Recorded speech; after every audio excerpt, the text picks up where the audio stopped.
Nepagailėję keliasdešimties litų už puikų pasirodymą į Nautilus susirinkę žiūrovai po renginio išėjo išties pakilios nuotaikos.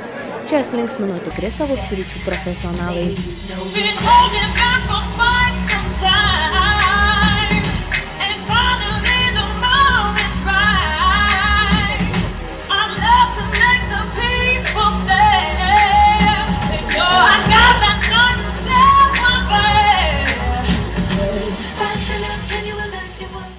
Triumfo arkos dalyvis įspūdingo balso savininkas Mindaugas Zimkus bei Kauno muzikinio teatro dainininkė Kristina Siurbytė atliko populiariausias pasaulio dainas ir arijas.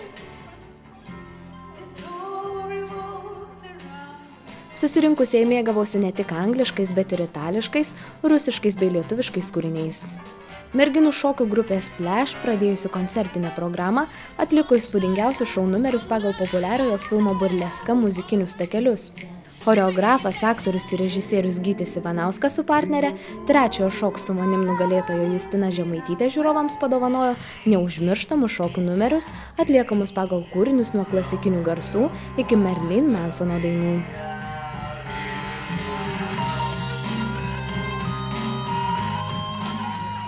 Šou paslaptys ir pagundos metu susitiko margaspalvės gyvenimo istorijos. Skirtingi laikai, skirtingi žmonės, skirtingos situacijos. Skirtingos, bet kartu labai panašios, visos paslaptingos ir visos apie meilę. Aistra, neapykanta, meilė ir pavydas užvaldė šio vakaro herojus.